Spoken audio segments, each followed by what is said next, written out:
You're all here to make a difference, and we know that. We're all fighters. And so, without further delay, I'd like to introduce somebody who I have a really great honor of representing in the blogosphere, Senator Hillary Clinton.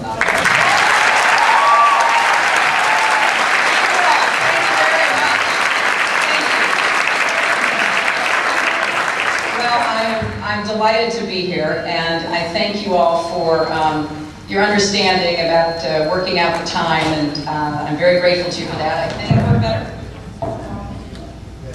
Vast right-wing conspiracy.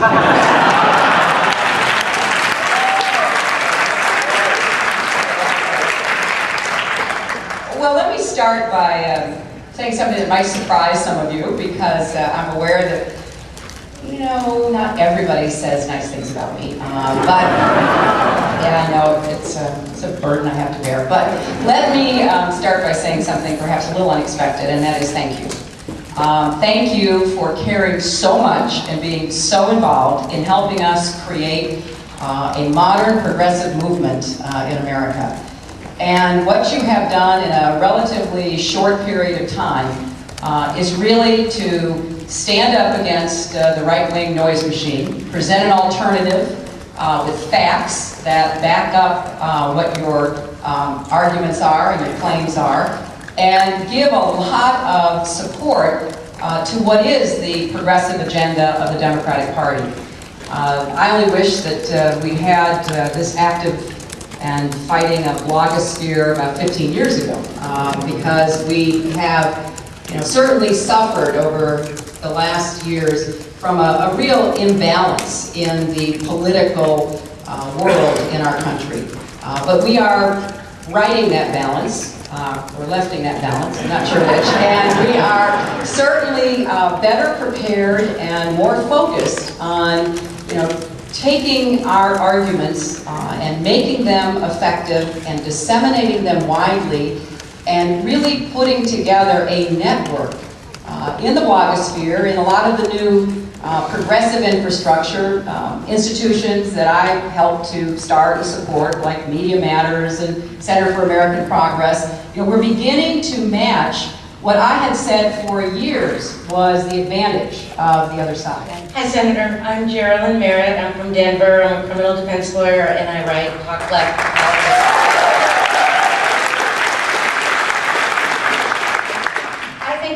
Here were surprised when we came back from dinner last night and went online and found that the Senate had passed a FISA bill that was going to allow the president to do more warrantless eavesdropping on us. I know you voted against it, and thank you for that.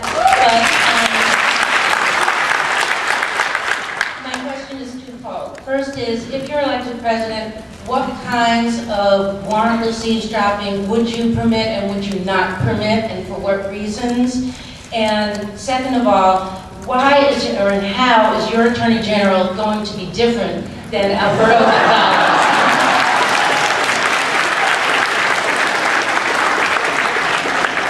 Well, let me take the second question first. I think it would be a breath of fresh air to have an Attorney General actually believe in the rule of law.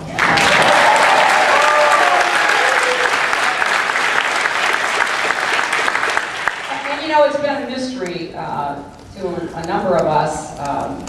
There are a lot of qualified Republican judges and lawyers that the president could have picked for judicial positions, for Justice Department positions, and he has time and again gone with cronies and movement conservatives.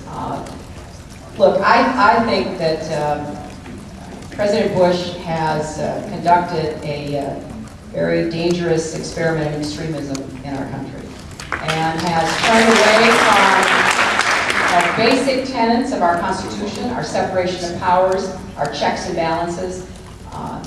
The fact that despite everything that has come out about Attorney General Gonzalez, the White House just hangs in there and supports him, speaks volumes about their contempt for the rule of law, their contempt for the missions that an Attorney General should fulfill.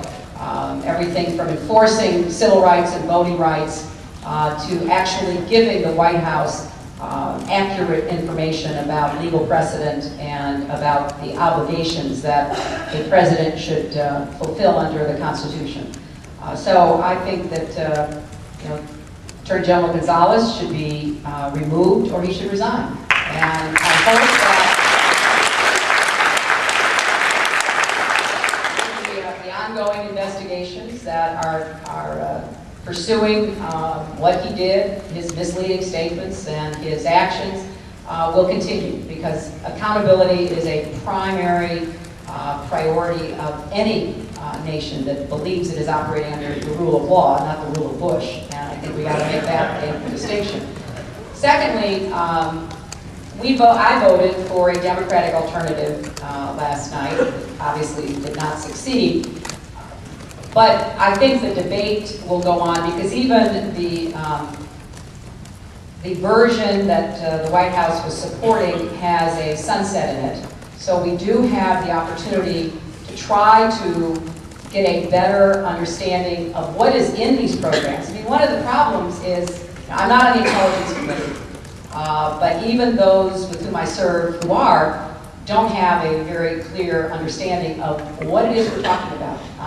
Now, I'm not saying that information should be shared broadly or openly, because there is a legitimate role for surveillance of those who might be part of some network that was planning action against our country. But there certainly should be checks and balances in both the Congress and in the courts, and that's what the FISA court was designed for.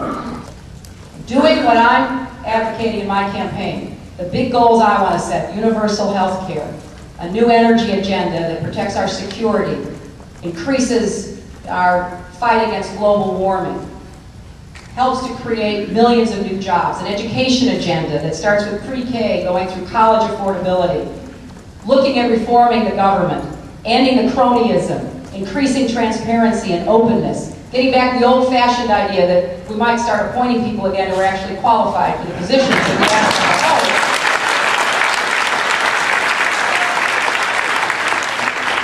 I can't do any of that without your help. And I love a vigorous debate. And I love a great exchange of ideas, and I think that's what primaries are for, and that is certainly what the blogosphere is for. And it has made us better candidates and office holders, and I think it can play a major role in electing me president, electing a Democrat president. So I appreciate what you're doing.